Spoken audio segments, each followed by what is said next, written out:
तो दोस्तों, आज हम पढ़ने जा रहे हैं मुगल एम्पायर डिक्लाइन हुआ था, यानी डिक्लाइन ऑफ मुगल एम्पायर है, जो कि 1707 से 1857 के बीच में हुआ था। तो सबसे पहले हम स्टार्ट करेंगे एट से।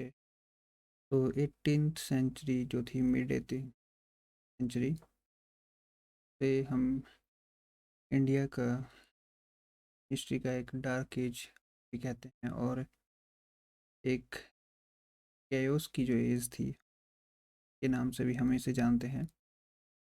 मुगल एम्पायर इस समय कमज़ोर हो चुका था, पर अभी तक पूरी तरह विलुप्त नहीं हुआ था, पूरी तरह डेड नहीं था। इस समय पे जो रीजनल पावर्स थी, वो रैपिडली जो थी वो अपनी स्ट्रेंथ जो थी वो बढ़ा रही थी और ऑटोनॉमी बना रही थी। ये आगे है जो फर्स्ट हाफ था 18th सेंचुरी में, हमने देखा कि जो मुगल एम्पायर था उसका डिक्लाइन हुआ था। मुगल एम्पायर जो कि 1526 में बाबर के असैसन से स्टार्ट हुआ था, और इसका एंड जो था वो औरंगजेब की डेथ के साथ स्टार्ट हुआ था 1907 में। ये आगे है, जब औरंगजेब जो था मरा था, तो उसका एम्पायर जो था वो इतना एक्सपेंड हो चुका था जिसे मैनेज करना बहुत ही मुश्किल था, या मैनेज करने की लिमिट जो थी वो पार हो चुकी थी।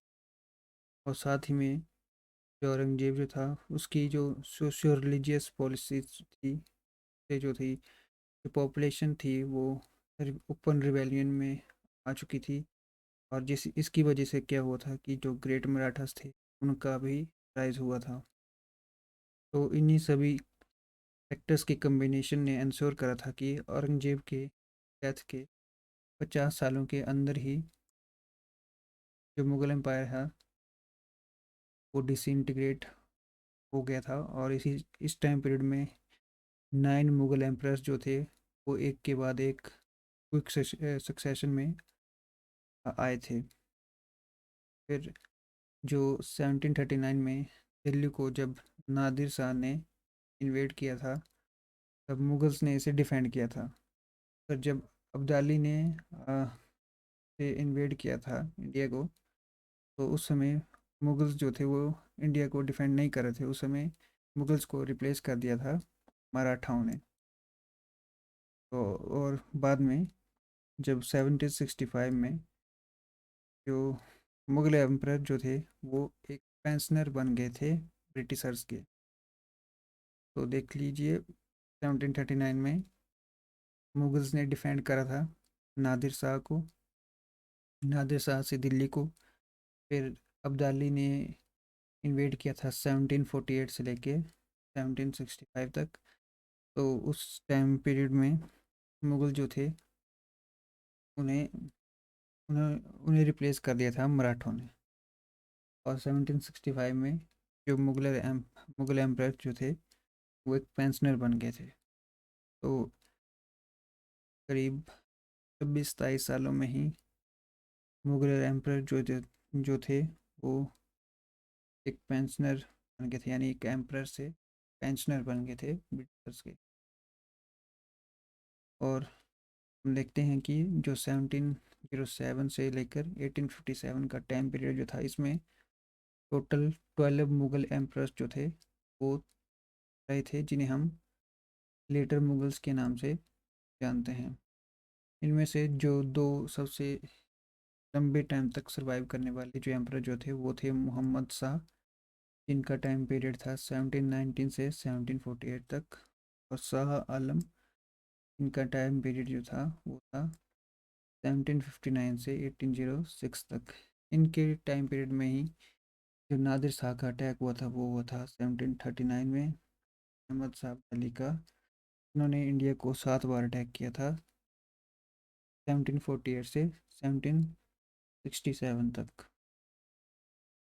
तो हम ये देख के चलते हैं कि जो मुगल एम्पायर की जो इंटरनल वीकनेसेस थी, जिसका साथ ही जो एक्सटर्नल एग्रेशन था, उससे क्या हुआ कि जो फाउंडेशंस थी, जो मुगल एम्पायर की जो नींव थी, वो कमज़ोर हुई थी, जिससे जो रीजनल पावर जो थी, उन्होंने इंडिपेंडेंस जो थी वो घोषित करी थी। और जो यूरोपियन ट्रेडिंग कंपनीज जो थी, उन्हें मौका मिला था इंडियन पॉलिटिक्स में मिक्स होने का या हस्तक्षेप करने का। आगे है लेटर मुगल्स। अब हम थोड़ा डिटेल्स में पढ़ेंगे जो एम्प्रेस जो थे के बारे में। तो जब औरंगजेब मरा, तो उसकी एज जो थी वो थी 89 ईयर्स।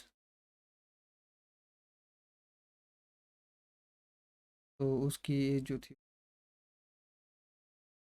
9 ईयर्स, जिसकी वजह से क्या, नेक्स्ट राजा के लिए एक वॉर ऑफ सक्सेशन हुआ, जिसमें औरंगजेब के 3 बेटे थे। उनमें से सबसे बड़ा बेटा जो कि प्रिंस मुआजम जो था, वो विक्टोरियस रहा, और उसने ही दिल्ली की जो गद्दी थी वो हासिल करी, और अपना टाइटल जो था वो रखा था, यानी अपना नाम जो था वो बहादुर शाह वन रखा था। बहादुर शाह था। इसके बाद भी बहादुर शाह आया था, तो हम इसे बहादुर शाह वन बुलाते हैं। इसका एक दूसरा नाम भी था, मुअज्जम शाह आलम वन। और इनका टाइम पीरियड जो था वो था 1707 से 1712 तक। ये एक एल्डरली मैन थे, 65 ईयर्स के थे जब ये गद्दी पे बैठे थे। और इन्होंने एक ज़्यादा टॉलरेंट एटीट्यूड जो था वो हिंदूज़ के लिए रखा था। और इनके टाइम पीरियड में जो किसी भी तरह का जो टेम्पल डिस्ट्रक्शन था वो नहीं हुआ था। इन्होंने एक पैसिफिक पॉलिसी रखी थी सभी रीजनल पावर्स के रिस्पेक्ट में, यानी शांति बनाए रखने की कोशिश करी थी इन्होंने। इन्होंने जो मराठा के जो प्रिंस थे साहू, जिन्हें 1689 से जो था वो जेल में रखा गया था, इन्हें उन्हें लॉ किया था कि वो चले जाएं अपने राज्य में, जो कि आज के महाराष्ट्र में पड़ता है। यानी जो मराठा जो राज्य था वहाँ पे। और जो राजपूत थे, उन्हें उनके साथ भी इन्होंने पीस जो था वो मेंटेन किया था। और उनकी जो स्टेट्स थी उन्होंने कंफर्म करी थी कि आपके एरिया ये है। फिर जाट और बुंदेला जो चीफ जो थे, उनके साथ भी इन्होंने शांति बनाए रखी थी। और उन्हीं के सपोर्ट से उन्होंने जो सिख लीडर थे बंदा बहादुर, उनके साथ इन्होंने हमला भी किया था। इन्होंने सिखों के साथ भी पीस मेंटेन करने की कोशिश करी थी। जो गुरु गोविंद सिंह जो थे, उन्हें इन्होंने हाई मनसब दिया था। पर जब गुरु की जो थी वो डेथ हो गई थी, तो बंदा बहादुर जो था, उन्होंने एक रिवोल्ट लेड किया था। तो जो एम्परर जो थे, यानी बहादुर शाह जो था, वो खुद इनके खिलाफ जो था एक कैंपेन लेड किया था, यानी खुद गया था लड़ने। और उन्होंने बंदा बहादुर जो सिखों का जो लीडर्स था बंदा बहादुर, उन्हें जो लॉगढ़ फोर्ट है वहाँ पे हरा दिया था। पर जो सिख जो थे, उन्होंने इस फोर्ट को 1713 में दोबारा रिकवर कर लिया था। इसके बाद बहादुर शाह जो था, ने कंटिन्यूसली जो थी वो बहुत सी जागीरें जो थी वो दी थी, प्रमोशन दी थी, जिससे क्या हुआ था कि जो एडमिनिस्ट्रेशन की फील्ड जो थी वो धीरे धीरे ख़त्म हो गई थी, ख़त्म होना स्टार्ट हो गई थी। इसी वजह से जो काफ़ी खान जो थे, उन्होंने बहादुर शाह को क्या कहा था, शाह ए बेखबर, यानी हेडलेस किंग। यानी इन्हें पता नहीं था कि इनके अंडर जो था साम्राज्य जो था वो कमज़ोर हो रहा था। और इनकी डेथ हो गई थी 1712 में। इनके व इनके बाद जो थे, जो मुगल एम्परर जो थे नेक्स्ट, वो थे जहांगीर शाह। 1712 से लेके 1730 पीरियड है। इनके फेज़ में क्या हुआ था कि जो नोबल्स थे, यानी जो मंत्री वगैरह थे, वो काफ़ी पावरफुल बन चुके थे। और ये जो थे, जो प्रिंस थे यानी जो राजकुमार थे, उन्हें ये एक पपेट की तरह यूज़ करते थे, यानी जैसा वे चाहें वैसे ही जो जो बनता था वो ऐसा ही करता था जैसे ये नोबल्स चाहते थे। तो जहंदर शाह जो था वो अगला जो था वो एम्परर बना था। और किसकी सपोर्ट से बना था? जुल्फ़िकर खान, जो कि एक वजीर थे इनके। और ये एक एक्सट्रीमली कैपेबल थे और एनर्जेटिक थे, यानी ये कैपेबल मिनिस्टर थे।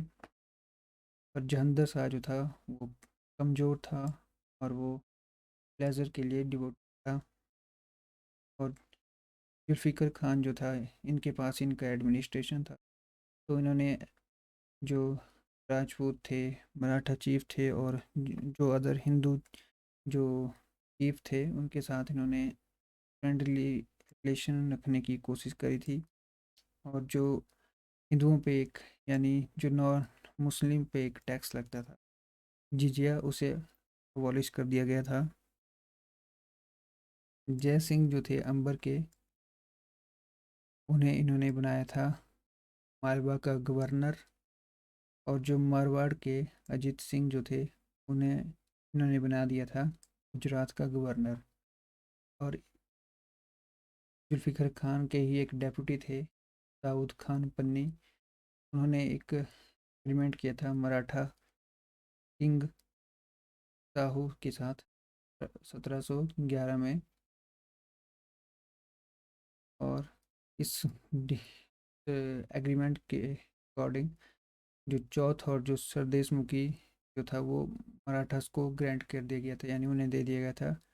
एक कंडीशन यह थी कि ये एक तरह का टैक्स था, पर ये टैक्स जो था वो मुगल ऑफिशियल जो थे वो कलेक्ट करेंगे, उसके बाद वो मराठास को देंगे। फिर उन्होंने जो जाटों के जो चीफ थे चूरामन, और जो बुंदेलों के थे छतरासल, उनके साथ भी इन्होंने शांति बनाई रखी थी। पर जो सिख थे उनके खिलाफ इन्होंने काफ़ी स्ट्रिक्ट पॉलिसी अपनाई थी, यानी बंदा बहादुर। और इन्होंने एक अटेम्प्ट जो था वो किया था, ताकि वो जो जो रेकलेस ग्रोथ थी जागीर और उनके ऑफिस की, उन पे ये रोक लगा सकें। और इन्होंने जो मनसबदार जो थे उन्हें कंपेल किया था कि जो ऑफिशियल कोटा है ट्रूप्स का, यानी सैनिकों का, मेंटेन किया जाए। इन्होंने एक सिस्टम इंट्रोड्यूस किया था, हिजरा सिस्टम के अकॉर्डिंग कोई किसानों और जो गवर्नमेंट थी उनके बीच में एक मिडल मैन था, जो कि गवर्नमेंट को एक फिक्स्ड अमाउंट पे करता था। और वो फ्री था कि वो कितना भी अमाउंट जो था वो पीजेंट्स यानी किसानों से वसूल कर सकता था। और ये हिंदी पोएम्स भी लिखते थे। और इनका पेन नेम था मौज। फिर है इन्हें हराया गया और मारा गया इनके नेफ्यू द्वारा, जो कि फ़र्रुखसियार थे। आगरा में इन्हें मार दिया। वो जो साथ मिला था वो मिला था सईद ब्रदर्स के द्वारा, का सपोर्ट किया गया था 1713 में। और ये सईद ब्रदर्स कौन थे? नोबल्स थे ये। और ये थे अब्दुल्ला खान, जो कि बाद में फ़र्रुखसियार के वजीर बने थे। और हुसैन अली खान, जो कि मीर बख्शी बने थे। तो आगे हम पढ़ते हैं फ़र्रुखसियार के बारे में। फ़र्रुखसियार जो थे वो एक इनकेपेबल और क्रूअल रूलर थे।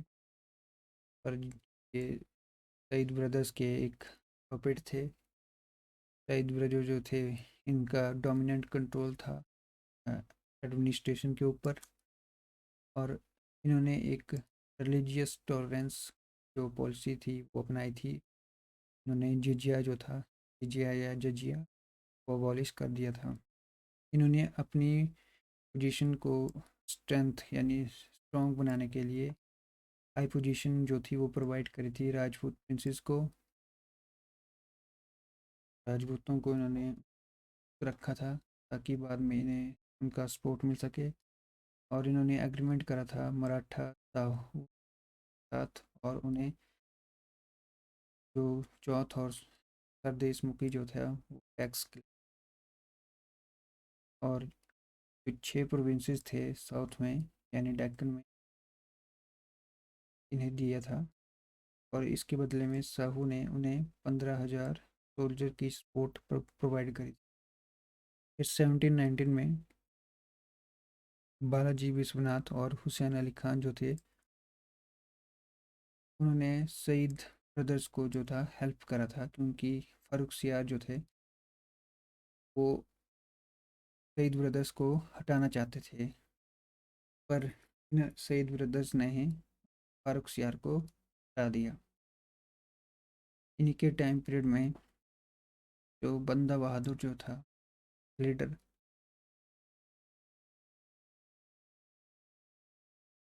बंदा बहादुर जो था सिख लीडर, वो मारा गया था।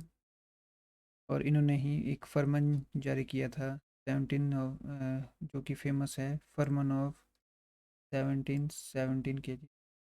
और इसमें मेन जो विलियम हैमिल्टन जो थे वो थे फारूक सियार को उसकी वजह से खुश होकर फारूक सियार ने एक फरमान जारी कर किया था, जैसे कि जो बंगाल जो था जहाँ पे ब्रिटिशर जो थे वो ट्रेड करते थे, वे बिना किसी टैक्स के बिजनेस कर सकते थे यानी ट्रेड कर सकते थे। और उसके बाद सईद जो थे उन्होंने फारूक सियार को बालाजी नाथ की मदद से, और ये पहले मुगल एम्परर जो थे वो थे जिन्हें उन्हीं के ही नोबल्स ने मार दिया। इसके बाद हम पढ़ेंगे रफ़ीद उद दराजत 1719, इनका टाइम पीरियड है। और टेस्ट पीरियड के लिए एम्परर बने थे। और इनकी मौत जो थी वो ट्यूबरक्लोसिस की वजह से हो गई थी, यानी जिसे हम आज टीबी के नाम से जान। और टीबी का जो पुराना नाम था उस समय वो कंजम्पशन के नाम से जाना जाता था। और इनका टाइम पीरियड है अप्रैल 1719 से जून 1719 तक, यानी लगभग 3 महीने। आगे है रफ़ी उद दौला या शाहजहाँ सेकंड, इनका टाइम पीरियड है जून 1779 सितंबर 1719। और ये जो थे ये ओपीएम एडिक्ट थे, और ये सफ़र करे थे डायसेंट्री से। तो इसके बाद हम पढ़ते हैं डाउनफॉल ऑफ सईद ब्रदर्स।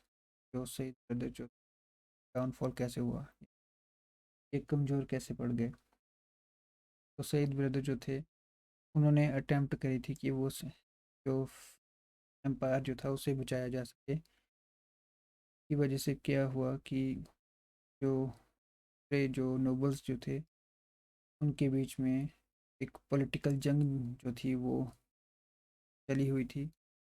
और इन्होंने जब फारूक सियार को जो था मरवा दिया था, तो उन्हें एक ट्रेटर्स की तरह देखा जाने लगा, क्योंकि जब एम्परर ही सेफ नहीं है तो बाकी नोबल्स खुद को सेफ नहीं मानेंगे। और उस समय के जो पावरफुल जो नोबल जो थे, जिनमें निजाम उल मुल्क मोहम्मद आमीन खान जो थे, इन्होंने इनके खिलाफ साजिश करना शुरू कर दिया था। और जब जो मोहम्मद शाह एम्परर जो थे उन्हें जो था इनका साथ मिला, तो इन्होंने सईद ब्रदर्स को ही मार दिया। तो आज के इस लेक्चर में हम इतना ही पढ़ेंगे, बाकी हम जो है वो अगले लेक्चर में पढ़ेंगे। Thank you very much.